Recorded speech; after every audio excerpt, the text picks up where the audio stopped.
Hello viewers, তোমরা সবাই কেমন আছো? আশা করছি তোমরা সবাই অনেক ভালো আছো। আজকে আমি তোমাদেরকে ষষ্ঠ শ্রেণী গণিত প্রবাহ এই বইটির 248 নম্বর পৃষ্ঠার 13, 14, 15, 16 এই চারটে দাগের অঙ্কগুলো সুন্দর করে বুঝিয়ে সমাধান করে দেখাবো। তোমরা ভিডিওটা প্রথম থেকে শেষ পর্যন্ত মন দিয়ে দেখতে থাকো, ঠিক আছে? এর আগের যতগুলো অঙ্ক রয়েছে প্রত্যেকটা পৃষ্ঠা অঙ্কগুলো আমি সুন্দর করে বুঝিয়ে সমাধান করে দিয়েছি। যে সমস্ত ভাই বোনেরা এখনও দেখোনি, আজকের ভিডিও ডেসক্রিপশন বক্সে দেওয়া প্লেলিস্ট লিঙ্কে ক্লিক করে ওখান থেকে ক্লিক করলে ভিডিওগুলো পরপর পেয়ে যাবে। সেখান থেকে ভিডিওগুলো একটু পরপর দেখে নেবে, ঠিক আছে? ভিডিও শুরু করার আগে তোমাদের কাছে একটা ছোট্ট অনুরোধ করবো, যারা এখন আমাদের চ্যানেলকে সাবস্ক্রাইব করোনি তারা প্লিজ চ্যানেলকে সাবস্ক্রাইব করে দেবে। আর যারা আগে থেকে করে রেখেছো তাদেরকে আমি অসংখ্য ধন্যবাদ জানাচ্ছি। এখানে 13 নম্বর থেকে একই কি বলছি, দেখো নিচের অনুপাতগুলির মধ্যে কোন কোন অনুপাতগুলি সমান হিসেব করে দেখি। তাহলে অনুপাতগুলো সমান মানে এই যে দেখো 3:3 আছে, তাহলে কাটাকুটি করলে কি হয় 1:1 হয়। তাহলে এর সঙ্গে ও দিয়ে যেটা আছে এটা কিন্তু সমান হতে হবে, ঠিক আছে? তখন ওটা হবে। তাহলে একের থেকে দেখো কি হচ্ছে 3:3 ও 5:5। তাহলে 3:3 5:5। তাহলে একে দিয়ে আমি 3 দিয়ে করি, 3 একে 3 3 একে 3 আর ও দিয়ে 5 একে 5 5 একে 5। তাহলে 5 একে 5 তাহলে কত 1:1 1:1 হচ্ছে। তাহলে এটা কি হবে? এটা হবে যে কোন কোন অনুপাতগুলো সমান আছে। তাহলে এটা কি এই অনুপাত সমান, তাহলে লিখে দিলাম আমি সমান। তারপর দেখো 2 নম্বর থেকে কত আছে 20:24। তাহলে 20:24 ও কত আছে 25:30। তাহলে 25:30, ঠিক আছে? তাহলে কাটাকুটি করো, 5 4 5 20, 4 5 20, 4 6 24 ও 5 5 25, 5 6 30। তাহলে এখানে 5:6, এখানে 5:6। তাহলে দুটো সমান হয়ে গেল। তাহলে আমি লিখে দিলাম এটা সমান। তারপর দেখো 3 নম্বর থেকে অঙ্ক কত আছে 1:9। তাহলে 1:9 ও 9:18। তাহলে করলে কত হবে? তাহলে 1:9 তো হয়ে আছে, 1 1 1 1 9 9 হয়ে আছে। ও দেখো 9 1 9 9 2 18। তাহলে এখানে 1:2, এখানে 1:9। তাহলে তো সমানুপাত 9। তাহলে এখানে লিখে দেবো আমি যে সমান 9। তারপর দেখো 4 নম্বর থেকে অঙ্ক 28 21 20 15। তাহলে 28:21 ও 20:15, ঠিক আছে? 28:15 সরি 28:21 20:15। তাহলে আমি কাটাকুটি করছি, দেখো 7 4 28, 7 4 28, 7 3 21 ও এখানে 5 4 20, 5 3 15। কত হচ্ছে 4:3, এখানে 4:3। তাহলে দুটো কি হয়ে গেল? একই আছে। তাহলে এটা হয়ে গেল সমান। তারপর ধরো 5 নম্বরে কত আছে 5 নম্বর আছে 1:4:0:6 0:6 ও 6.3 তাহলে 2.7।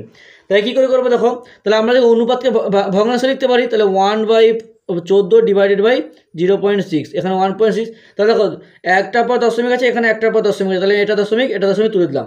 কাটাকুটি করো, 2 3 6, 2 7 14। কত হচ্ছে 7:3। ও দিয়েছিল এখান থেকে একই রকমভাবে 63 ডিভাইডেড বাই 27। আমি 6.3 লিখলাম না কেন?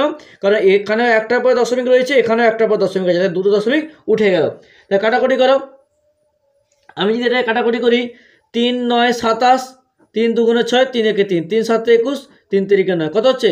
এটাও 7:3 হচ্ছে। তাহলে এখানে 7:3, এখানেও 7:3। দুটো কী হয়ে গেল? দুটো হয়ে গেল তোমার সমান, ঠিক আছে? তারপর দেখো 6টা কী আছে 52 39। তাহলে 52:39 ও 44:33। তাহলে 44:33। তা 13 দিয়ে 13 4 52, 13 3 39 ও 11 4 44, 11 3 33। তাহলে এখানে 4:3, এখানে 4:3।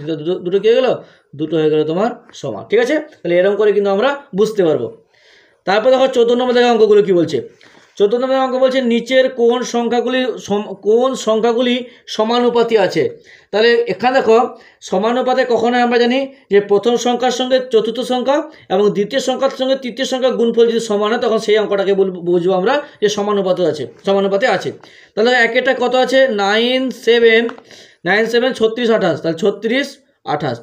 তাহলে 9-এর সঙ্গে আমরা 28 গুণ করব প্রথম পদের সঙ্গে চতুর্থ পদ, আর একটা কি 7-এর সঙ্গে আমরা 36 গুণ করব। তাহলে 9-এর সঙ্গে 28 গুণ করলে কত হয় 252 হবে, আর 7-এর সঙ্গে 36 গুণ করলে 252 হবে। তাহলে এটা কি? এটা হয়ে গেল সমানুপাত। এটা সমানুপাতে আছে বা সমানুপাত, ঠিক আছে? সমানুপাত।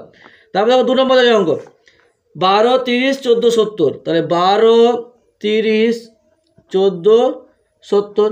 একই রকমভাবে 12:70 ইকুয়াল টু 30 × 14। তাহলে 12কে 70 দিয়ে গুণ করো 840, এটা হবে 420। তাহলে কি হলো, দুটো সমান হয়ে গেল।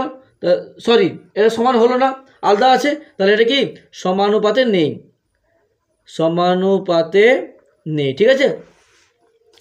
তারপরে দেখো 3 নম্বর অঙ্ক কি বলছে। 3 নম্বর থেকে রয়েছে 24, 6, 108, 27। তাহলে 24, 6, 108 আর একটা 27। তাহলে আমরা কি করব, প্রথমে প্রথম পদের সঙ্গে চতুর্থ পদ গুণ, দ্বিতীয় পদের সঙ্গে তৃতীয় পদ গুণ। তাহলে 24-এর সঙ্গে আমি যদি 127 গুণ করি তখন হবে 648, আর এটাকে গুণ করলে হবে 638। তা দুটো সমান হয়ে গেল। তাহলে এখানে সমানুপাতে আছে বা সমানুপাত। ঠিক আছে। তারপর দেখো 4 নম্বর দিকের অঙ্ক। 4 নম্বর দিকে কত আছে, 1/2। তাহলে 1/2 দেখো, এটা ভালো করে দেখো, 1/2 ইন্টু 1/1/15, 1/1/15 ইকুয়াল টু এখন আছে যে 1 আর 3/5। তাহলে 1 ইন্টু 3/5। এই অঙ্কটা কী করে করবো দেখো, 1/2 ইন্টু এটা কী আছে, কী করতে হয়, ভগ্নাংশে পরিণত করতে গেলে 5-এর সঙ্গে 1 গুণ করে তার সঙ্গে 5-এর সঙ্গে এটা গুণ করে তার সঙ্গে 1 যোগ করতে হয়, উপরে 1 আছে। তাহলে 5 একে 6। তাহলে 6/5। এবার দেখো 6 একে 6, 5 দুগুণে 10, কাটাকুটি করো, 2 3-এ 6, 2 5-এ 10, তা কত হলো 3/5। ঠিক আছে। এখানে কত হচ্ছে দেখো, 3 একে 3, 5, তাহলে 3/5ই হচ্ছে। তাহলে দুটো সমান হচ্ছে। তাহলে অতএব লিখবো যে সমানুপাতে আছে, এরকম লিখতে হবে। ঠিক আছে। তারপর দেখো 5 নম্বর থেকে অঙ্ক 72, 45, 70, 25। তাহলে 72, 45, 70, 25। তাহলে কি করব, 72-এর সঙ্গে আমি 25 গুণ করব, আর এটা হচ্ছে তোমার 45-এর সঙ্গে 70 গুণ করব। দুটোই হবে তোমার, সরি, উপরেরটা হবে 1800 আর এটা হবে 3150। তাহলে দুটো সমান নয়। তাহলে আমি লিখে দেবো সমান নয় বা সমানুপাতে নেই। ঠিক আছে। তারপর দেখো 15 নম্বর থেকে অঙ্কগুলো কি বলছে। 15 নম্বর থেকে অঙ্কগুলো কি বলছে, নিচের সংখ্যাগুলি সমানুপাতে আছে কিনা দেখি, এবং প্রত্যেক ক্ষেত্রে যতগুলো সমানুপাত তৈরি করা যায় তা দেখি। দেখো এই অঙ্কগুলো কিন্তু আমি যখন নিজে করে করাই সেখানে কিন্তু করিয়েছি। ঠিক আছে। তবুও আমি এখানে যেহেতু রয়েছে একটা অঙ্কই করে দেবো, ভালো করে ভেঙে বুঝিয়ে দিচ্ছি। বাকি প্রত্যেকটা অঙ্ক সেম টু সেম হবে, তোমরা নিজেরা কিন্তু করে নেবে। আমি বি এর অঙ্কটা করে দেখাচ্ছি। ঠিক আছে। বি এর অঙ্ক তো আছে 4, 10, 6, 15। তাহলে 4, 10, 6, 15। দেখো এখানে কি বলছে যে প্রত্যেক সমানুপাতে আসে নাকি দেখতে বলছে। আগের অঙ্কগুলো কীভাবে সমানুপাতে বের করে আমরা দেখেছি। দেখো প্লাস বলছে প্রত্যেক ক্ষেত্রে কতগুলো সমানুপাত তৈরি করা যায় সেটা আমাদেরকে করতে বলছে। তাহলে দেখো, তাহলে প্রথমে কী করবো, 4-এর সঙ্গে আমি 15 গুণ করবো। 4-এর সঙ্গে 15 গুণ করলে 60 হয়। তারপর 10-এর সঙ্গে 6 বা 6-এর সঙ্গে 10 গুণ করলেও 60 হয়। তাহলে কত হচ্ছে, এটা তাহলে কি আছে, সমানুপাতে আছে। এবারে বলছে এইটাকে কত রকমভাবে লেখা যায় আমাদেরকে লিখতে হবে। দেখো তাহলে দেখো 4:10, 4:10 তোমার সমানুপাতের চিহ্ন 6:15। এমনভাবে ভাঙতে হবে যেন প্রথম পদের সঙ্গে চতুর্থ পদ গুণ করলে যা হয়, দ্বিতীয় পদের সঙ্গে তৃতীয় পদ গুণ করলেও সেম টু সেম হয়। ঠিক আছে। তারপর দেখো এটাকে দিয়ে করে দেবো, এটাকে দিয়ে করে দেবো। দেখো 15, 10:6:4 হয়ে গেল। এবার দেখো, এবারে এটাকে এখানে করে দেবো, এটাকে এখানে করে দেবো। তাহলে 15:6 সমানুপাতের চিহ্ন 10:4, এটা একটা হয়ে গেল। আর একটা দেখো 4:6 সমানুপাতিক চিহ্ন 10:15।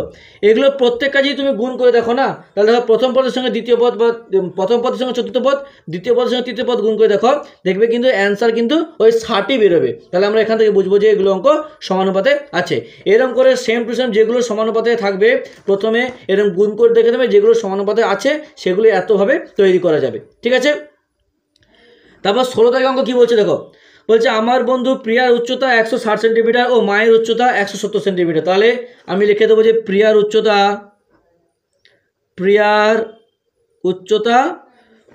কত, 160 সেন্টিমিটার। তাহলে 160 সেন্টিমিটার। তারপর বলছে মায়ের উচ্চতা, তাহলে আমি লিখে দেবো যে এখানে মায়ের উচ্চতা কত, মায়ের উচ্চতা আছে 170 সেন্টিমিটার। তাহলে প্রথম অঙ্কটা যতটা পড়লাম ততটা লিখিলাম।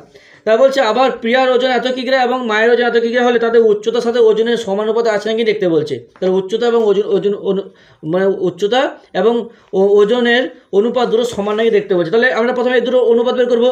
তাহলে দুটোর অনুপাত সমান কত, তাহলে 160:170। দেখো এখানে লাস্টে শূন্য আছে, এখানে লাস্টে শূন্য আছে, তাহলে কি শূন্য শূন্য কেটে দিলাম, তাহলে 16:17 হয়ে গেল। এবারে কি বলছে যে প্রিয়ার ওজন, তাহলে এখানে লিখবো প্রিয়ার ওজন, প্রিয়ার ওজন কত আছে 40 কিলোগ্রাম, তাহলে প্রিয়ার ওজন 40 কিগ্রা। আর মায়ের ওজন, আর হচ্ছে তোমার মায়ের ওজন কত আছে, মায়ের ওজন আছে 42.5 কিগ্রা। তাহলে এই উচ্চ তাহলে এর অনুপাত বের করে নেবো, তাহলে অনুপাত সমান কত হবে, তাহলে 40:42.5। তাহলে এবার দেখো এটাকে আমরা অনুপাতে কী করি, ভগ্নাংশ লিখতে পারি, তাহলে 40/42/5। তাহলে এখানে একটা পর দশমিক আছে, আমি এটাকে তুলে দেবো মানে কি উপরে একে পিঠে একটা শূন্য হবে। এবার আমরা নর্মালি কাটাকুটি করবো। দেখো 5 * 40 হলো, 5 * 40, 5 × 5 = 25, যেমন আমরা করি 5 × 2 = 10, তাহলে 5 × 1 = 5, 6 × 7 = 8, 5 × 7 = 35 হলো। তাহলে কত হলো, 8 × 2 = 16, তাহলে 16/17 মানে কি 16:17। আগেটাতে কত ছিল, 16:17 ছিল, এটাও কত বেরোলো, মানে উচ্চতার অনুপাত কত ছিল, দুজনের উচ্চতার অনুপাত ছিল 16:17, আর ওজনের অনুপাত কত হলো 16:17। তাহলে আমাদের জানতে কি চেয়েছে যে তাদের উচ্চতার সাথে ওজনের অনুপাত সমান আছে কিনা, তাহলে কি সমান আছে, সমানুপাতে আছে, তাহলে দুটোরই সমান হয়ে গেল। তাহলে আজকে এতটা থাক, পরের দিন পরে যে পেজটা আছে সেটা সমাধান করে দেখাবো। ভিডিওটা একটা লাইক করে তোমার অন্য বন্ধুদের মধ্যে শেয়ার করে দিও প্লিজ। তোমাদের একটা লাইক আমাকে কিন্তু পরবর্তীকালে আরও ভালো সুন্দর ভিডিও বানাতে উৎসাহিত করে তোলে।